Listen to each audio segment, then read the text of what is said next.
Hello student, my name is Nitin और आज मैं आपके लिए लेके आया हूँ नया topic that is Wheatstone bridge. Wheatstone bridge को करने से पहले रिकॉल कर ले प्रीवियस लेक्चर के अंदर क्या करके आए थे। प्रीवियस लेक्चर के अंदर अपन ने किया था पोटेंशियोमीटर क्या होता है और पोटेंशियोमीटर की तीन एप्लीकेशन, एक तो compare the EMF of the two cell और सेकंड एप्लीकेशन अपन ने करी थी to find the internal resistance of a cell, और थर्ड लेक्चर अपने ऊपर आया पोटेंशियोमीटर के ऊपर जो लेक्चर आया that is sensitivity of potentiometer. ठीक है कि आप सेंसिटिव पोटेंशियोमीटर को कैसे बना सकते हो, के की वैल्यू को कैसे डिक्रीज कर सकते हो। इन सारी चीज़ों को करने के बाद आज का जो अपना टॉपिक रहेगा वो बहुत इंपॉर्टेंट है। इस टॉपिक को करने से पहले मेरी रिक्वेस्ट है उन स्टूडेंट से कि वो पहले जाके किरचॉफ्स लॉ को बहुत अच्छे से करके आएँ, क्योंकि आज इस टॉपिक के अंदर किरचॉफ्स लॉ का ही यूज़ होने वाला है। ठीक है, क्लियर है ये बात। तो अब आते हैं थोड़ी सी चैनल की प्रमोशन पे। तो जो स्टूडेंट इस चैनल के ऊपर फर्स्ट टाइम आए तो प्लीज़ चैनल को जरूर सब्सक्राइब कीजिए, वीडियो अच्छी लगती है तो लाइक कीजिए और शेयर करना तो मत भूलिए। ठीक है, तो आइए आज का लेक्चर स्टार्ट करते हैं। आज हम बात करने वाले हैं व्हीटस्टोन ब्रिज के ऊपर। व्हीटस्टोन ब्रिज क्या होता है? ये एक सर्किट है। व्हीटस्टोन ब्रिज क्या अरेंजमेंट है एक चार रेजिस्टेंस का। It is a arrangement of 4 resistance. अब इन 4 रेजिस्टेंस में से आपको 3 रेजिस्टेंस की वैल्यू पता होती है, ठीक है, और आपको 4th रेजिस्टेंस की वैल्यू कैलकुलेट करनी होती है। ठीक है, तो यही मैंने डेफिनेशन भी लिखी है क्या, it is an arrangement of 4 resistance in which we determine the value of unknown resistance. ठीक है, P and Q are the known resistance, P and Q are the known resistance, R is the adjustable resistance and S is the unknown resistance. Clear है? ये बात मैं लिख भी देता हूं यहां पर कि P and Q are the known resistance, known resistance. Clear है? R जो है R इज द एडजस्टेबल, जिसको आप एडजस्ट कम ज़्यादा करेंगे आप एडजस्टेबल रेजिस्टेंस। ठीक है, एंड जो S है ये क्या है, अननोन रेजिस्टेंस है, जिसकी वैल्यू अपने को फाइंड आउट करनी है। क्लियर है? अब ये किस प्रिंसिपल के ऊपर बेस्ड होता है? ठीक है, तो प्रिंसिपल क्या रहता है इसका, it state that P by Q is equal to R by S। ये कंडीशन रखता है कि P बाय Q अगर R बाय S के इक्वल आता है, इट स्टेट दैट, यहां लिखते हैं, it state that if P by Q is equal to R by S then galvanometer show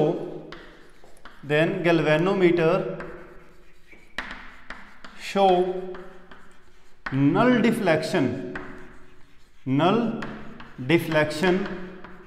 that is Ig जो होगा वो 0 होगा। कंडीशन क्या रख दी इन्होंने, प्रिंसिपल क्या कहता है कि अगर P by Q is equal to आ जाता है R बाय S के, ठीक है, P by Q is equal to R by S, उस कंडीशन के अंदर गैल्वेनोमीटर जो है नल डिफ्लेक्शन शो करता है। अब नल डिफ्लेक्शन शो करने का मतलब गैल्वेनोमीटर के अंदर से करंट ही पास नहीं हो रहा, Ig is equal to 0। Clear है ये बात? अब इसका प्रूफ भी देखते हैं कि इसका प्रूफ क्या है। कैसे इन्होंने बोला कि P by Q is equal to RS होगा तो Ig क्या होगा, 0 होगा। तो राइट कर लीजिए इसको, फिर मैं इसके प्रूफ के ऊपर बात करते हैं अपन। ठीक है, तो इसका प्रूफ देखिए क्या होगा, मैं रेज कर रहा हूं ये। ठीक है, हाँ जी, तो आते हैं प्रूफ के ऊपर। तो यहां पर सबसे पहले आपको क्या यूज करना है, यहां पर अपने पास 2 लूप बन रहे हैं, एक बन रहा है A B D A और सेकंड लूप कौन सा बन रहा है, B C D B। इन दोनों लूप के अंदर सबसे पहले आपको KCL लगाना है आपको। देखो आप, मैंने आपको बोला था कि पहले जाके आप किरचॉफ्स लॉ करके आइए, क्योंकि यहाँ पर KCL और KVL लगाने वाले हैं अपन।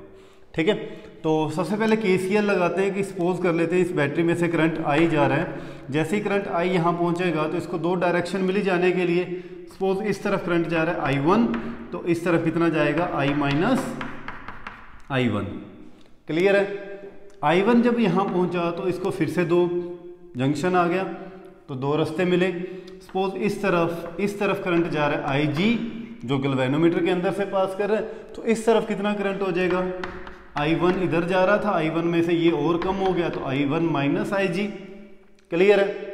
अच्छा, इधर से IG करंट आ रहा है, इधर से I माइनस I1 आ रहा है, तो इस तरफ करंट कितना गया? इस तरफ, हाँ जी, I minus I1 plus IG। Clear है? I माइनस I1 इधर से, IG यहाँ से, तो इस तरफ करंट कितना गया? I minus I1 plus IG। इधर से I1 माइनस IG आ रहा था, इधर से ये जा रहा है, तो इस पॉइंट के ऊपर नेट करंट कितना हो गया? I करंट हो गया। क्लियर है? अब I करंट ही यहाँ बैटरी से निकला था, I करंट ही इस बैटरी के अंदर क्या कर रहा है? एंटर कर रहा है, तो इट मीन्स अपना जो KCL अपन ने लगाया है वो बिल्कुल करेक्ट है। ठीक है, अब लगाते हैं KVL। ठीक है, after applying KCL, now KVL। तो फर्स्ट लूप कौन सा आएगा? इन लूप कौन सा कंसीडर करते हैं? ABDA लूप के अंदर, इन लूप ABDA लूप के अंदर। ठीक है, तो क्लॉकवाइज चलते हैं। रूल्स जिनको ये बेटे नहीं पता तो प्लीज़ बार बार रिक्वेस्ट कर रहा हूँ, तो एक बार जरूर जाके KVL KCL को देख के आएँ। ठीक है, फिर इस लेक्चर के ऊपर आएँ। तो इन दी डायरेक्शन ऑफ हमेशा वैल्यू क्या लेते हैं? Negative, minus PI1। ठीक है, इस डायरेक्शन में जा रहे हैं तो negative GIG। G is the resistance of the galvanometer. Clear है? G क्या चीज़ है? Resistance of the galvanometer. यहाँ पहुंचे, यहाँ से अब एक ही तरफ जा रहे हैं, तो अपोजिट डायरेक्शन तो value positive, plus R I minus I1 is equal to A पे वापस पहुंच गए तो वैल्यू 0। नेट पोटेंशियल KVL क्या कहता है? 0 होता है एक लूप का। ठीक है, सेकंड, इन लूप, इसको इक्वेशन नंबर बोल देते हैं 1। अब नेक्स्ट लूप कौन सा है? BCDB। इस लूप के अंदर भी आप क्लॉकवाइज चलते हैं। ठीक है, BCDB लूप के अंदर। ठीक है, तो B से C जाएंगे तो value negative, minus Q I1 minus IG।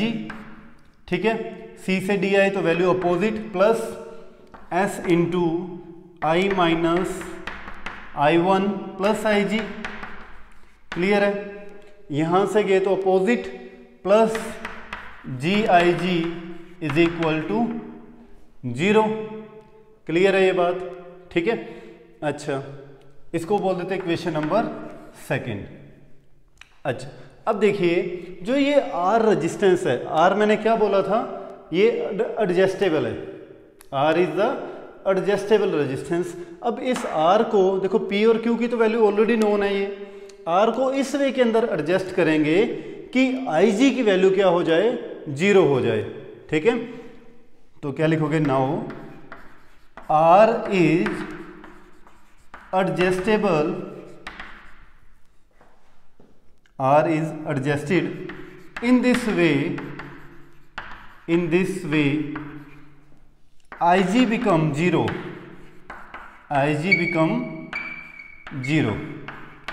ठीक है। और अगर IG 0 हो गया तो इक्वेशन 1 क्या बन जाएगी?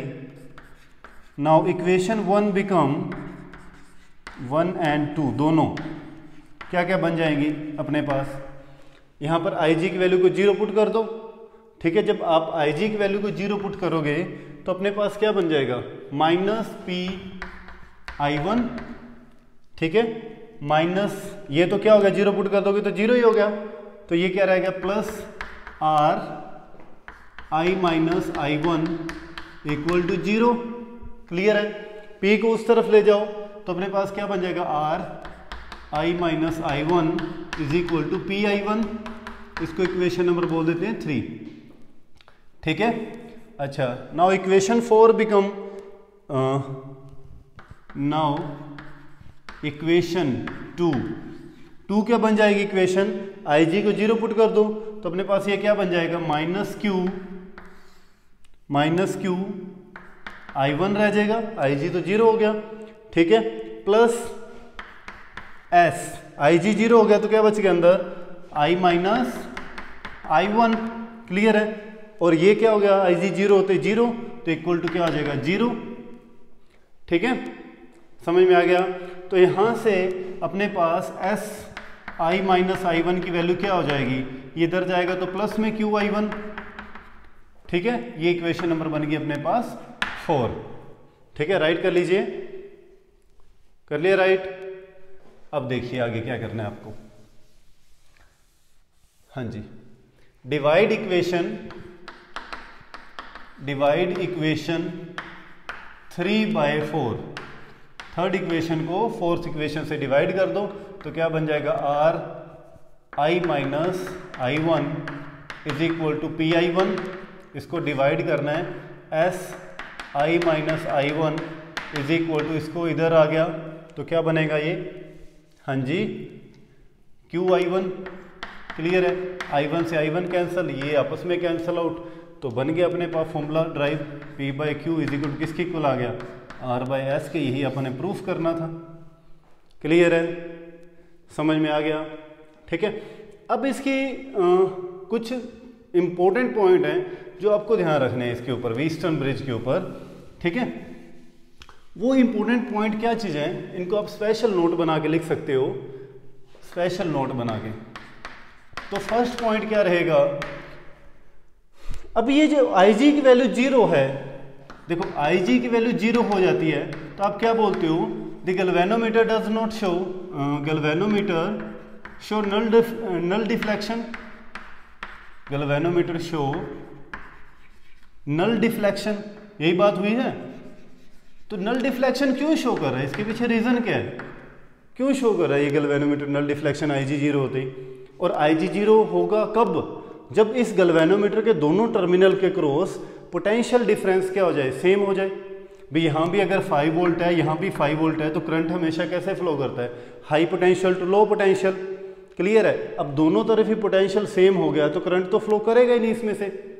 तो कंडीशन क्या है कि अगर P by Q R by S के इक्वल हो जाता है तो समझना इस कंडीशन के अंदर B और D पॉइंट के ऊपर पोटेंशियल डिफरेंस क्या हो जाता है, सेम हो जाता है।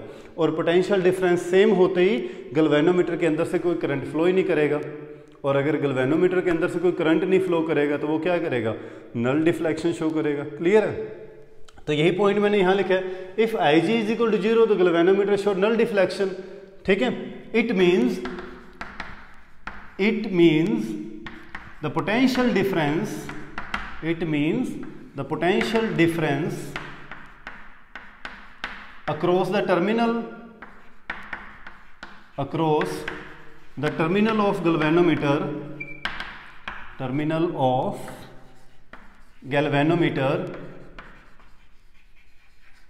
are same, क्लियर है ये बात, ठीक है, समझ में आ गया। तो इस कंडीशन के अंदर, इन दिस कंडीशन अगर वो नल डिफ्लेक्शन शो कर रहा है, in this condition P by Q किसके इक्वल होगा, R बाई एस के, ठीक है। अच्छा, एक और पॉइंट, अच्छा अगर मैं इस G की वैल्यू को, और ये सबसे इंपॉर्टेंट पॉइंट है, इसके ऊपर क्वेश्चन आता है कई बार, अगर मैं G की और इस बैटरी की वैल्यू को, गैल्वेनोमीटर और बैटरी की जो पोजीशंस हैं इनको मैं आपस में इंटरचेंज कर दूं तो क्या इफेक्ट होगा व्हीटस्टोन ब्रिज के ऊपर, इस कंडीशन के ऊपर क्या इफेक्ट होगा if we change the position of battery with galvanometer. ठीक है, तो क्या लिखते हैं, हाँ, there is no any effect by interchanging the position of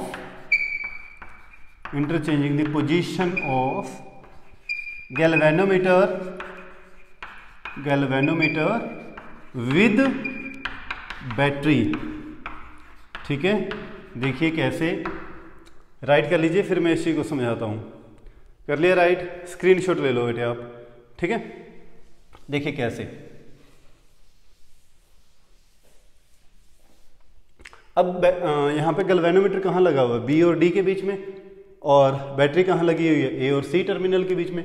अपन इनकी पोजीशन चेंज करते हैं, ठीक है। इस वे के अंदर था ए, यहां है बी,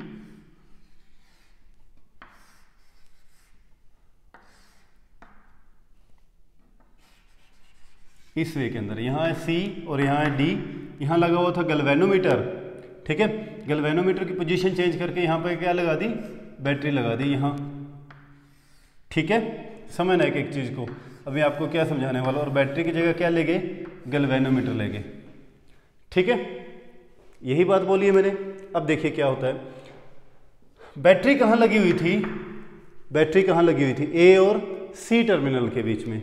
अगर मैं बैटरी इसी को थोड़ा सा ऐसे घुमा दूं, इसी को थोड़ा सा ऐसे घुमा दूं, ए पॉइंट को यहाँ ले जाऊं, बी को यहाँ ले आऊं, सी को यहाँ ले जाऊं, डी को यहाँ ले आऊं, तो कोई फर्क पड़ेगा उससे, कोई फर्क नहीं पड़ने वाला, ठीक है। क्या कि ए को अगर मैं यहाँ शिफ्ट कर दूं, बी को यहाँ शिफ्ट कर दूं, सी को यहाँ शिफ्ट कर दूं और डी को यहाँ शिफ्ट कर दूं, स्ट्रक्चर तो वही रहना है, उसमें तो कोई फर्क नहीं पड़ेगा। अब देखिए बैटरी कहाँ लगी हुई थी, ए और सी टर्मिनल के बीच में, तो ए और सी के टर्मिनल के बीच में बैटरी है। और गैल्वेनोमीटर कहाँ लगा हुआ था, बी और डी टर्मिनल के बीच में। गैल्वेनोमीटर कहाँ लगा हुआ है, बी और डी टर्मिनल के बीच में। क्लियर है। तो इस केस के अंदर जो वैल्यू है P by Q is equal to R by S, इस कंडीशन के ऊपर कोई भी इफेक्ट नहीं पड़ता। आई थिंक आपको ये पॉइंट क्लियर होगा। तो आज का लेक्चर यहीं समाप्त करते हैं, ठीक है। कल नेक्स्ट लेक्चर के अंदर लेके आएंगे इसकी एप्लीकेशन, मीटर ब्रिज या जिसका बोला जाता है स्लाइड वायर ब्रिज के ऊपर आप बात करेंगे। तो वीडियो अच्छी लगी है बेटे तो ज़रूर लाइक कीजिए, और फर्स्ट टाइम आए हो तो प्लीज़ चैनल को ज़रूर सब्सक्राइब कीजिए और शेयर ज़रूर कीजिए। तो थैंक यू सो मच, अपना ध्यान रखिए, घर पे रहिए, सुरक्षित रहिए। जय हिंद।